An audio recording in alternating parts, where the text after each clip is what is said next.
All right, so the fifth foundation.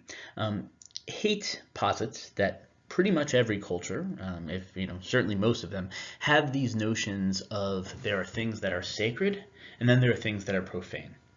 There are things that are pure, and there are things that are polluted. There are things that are kind of divine, and there are things that are degraded. And he says lots of people make these cultures and make these distinctions, and within those distinctions, there are certain people who really focus on retaining purity, making sure we stay pure, and that's a deep moral.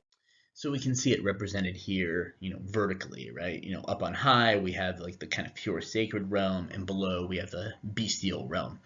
And, in much more concrete terms, we can see this in, various cultures. For example, there's a lot of examples where cultures view certain things as sort of untouchable. You don't mess with them. Sometimes it's because it's so sacred. Think of the various prohibitions on how one handles sacred books like the Torah or the Quran.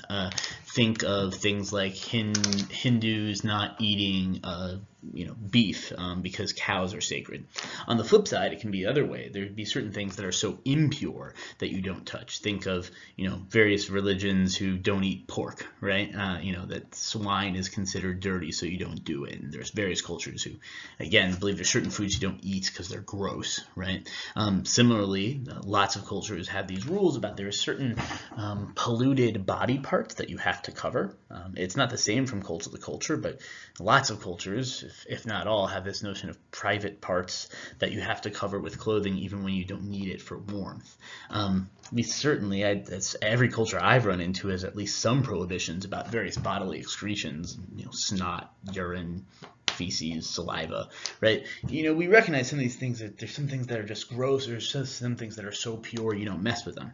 Now, to be very clear, it's not that that everyone in a culture equally adheres to these rules about sanctity. And I think we can even make the point that in some case people openly flout some of these rules about purity and sanctity. For example, if you look at this bumper sticker, your body may be a temple but mine's an amusement park, they're kind of mocking this idea of you shouldn't do these like kind of pleasurable polluting acts like sex, right?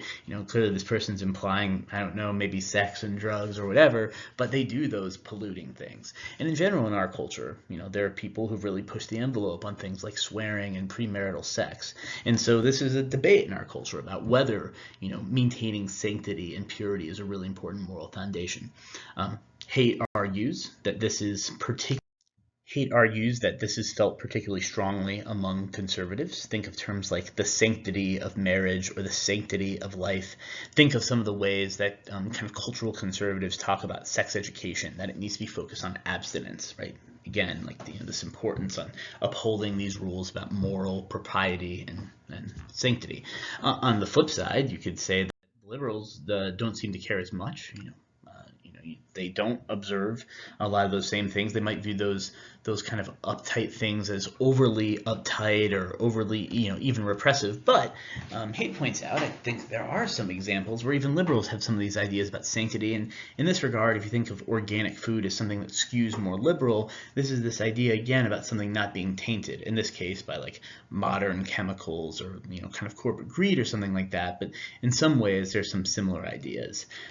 And in this regard, I guess the closing question I'll have for you is, can you think of an example, different from one I've raised, though it can be sort of related, of either conservatives or liberals making these arguments using this kind of language of purity and sanctity, of avoiding degradation in some way? So hope you can come up with a good example of that.